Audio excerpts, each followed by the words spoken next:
Bonjour à tous et bienvenue dans ce numéro 4 des podcasts qui présentent les services de l'agglo du Pays de Dreux. L'interviewé du jour est Alexis Karmovski, directeur adjoint du service patrimoine bâti et moyens généraux. L'agglo du Pays de Dreux est une collectivité territoriale qui compte 5 pôles: développement et aménagement du territoire, technique, services à la population, ressources et communication. Pour répondre aux ambitions de l'agglo qui sont l'attractivité du territoire et d'être au plus proche des besoins des habitants, presque 500 agents travaillent au sein de notre intercommunalité. Aujourd'hui, nous découvrons la direction du patrimoine bâti et moyens généraux, son fonctionnement, ses missions, ses collaborateurs. Bonjour, Alexis Karmovski. Pouvez-vous vous présenter en quelques mots, s'il vous plaît? Je suis directeur adjoint du patrimoine bâti et des moyens généraux en charge des grands projets. Je suis arrivé à l'agglo en 2023, suite à un changement de carrière.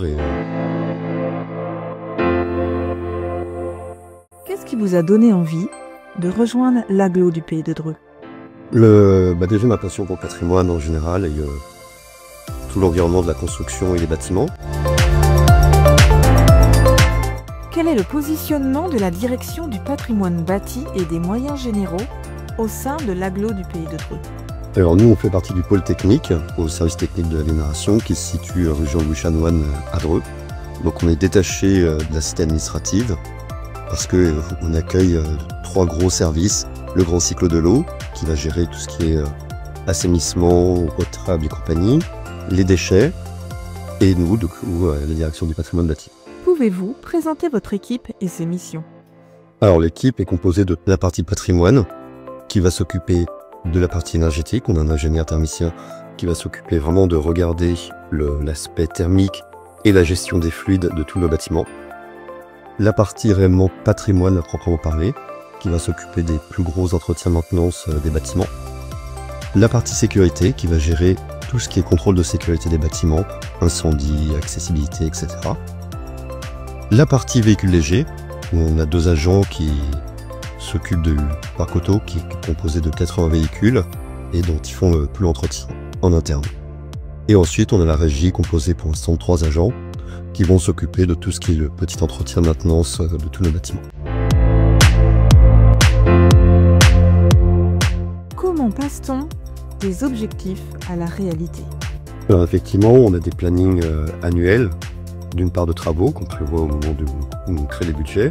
On a aussi des plannings de visites périodiques, de contrôle réglementaire, etc. pour assurer vraiment toute la partie sécurité des bâtiments. Quels sont les défis au quotidien de votre service? Réagir aux urgences, le plus souvent ce sont des pannes d'équipement, des portes automatiques en panne, des fuites d'eau, des fuites de toiture.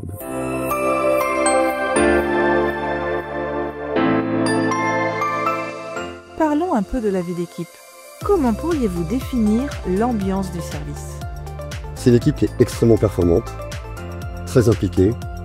On a des moments de nos petits quarts d'heure de folie, comme on dit. Vous êtes combien en tout? On est 13. Comment animer une cohésion d'équipe? Par des petites réunions, tous les matins on se fait des petits points autour du café, on discute de choses et d'autres, et en même temps on fait le point sur les dossiers qu'on a en cours. On s'entraide aussi sur nos dossiers. On se demande conseil les uns aux autres.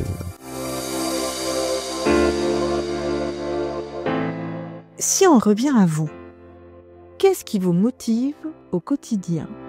Déjà retrouver les collègues le matin, c'est toujours un plaisir. Et aussi les énormes enjeux de ma fonction en fait. Là typiquement je m'occupe de la réhabilitation de 2 gymnases, rénovation énergétique globale. Donc c'est des très gros projets et qui sont hyper stimulants. Quels sont les profils recherchés pour travailler au sein de cette équipe? Des techniciens, principalement, des techniciens polyvalents, des ingénieurs. Alors historiquement, on a des électriciens, effectivement, des plombiers, qui exerçaient ces métiers-là dans leur ancienne vie. Moi j'étais architecte auparavant, un autre était couvreur, je réponds couvreur. Voilà, on a beaucoup de compétences en fait au sein du service.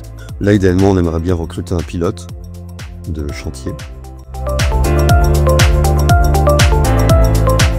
Pour conclure, pourquoi venir travailler au sein de l'agglo du Pays de Dreux?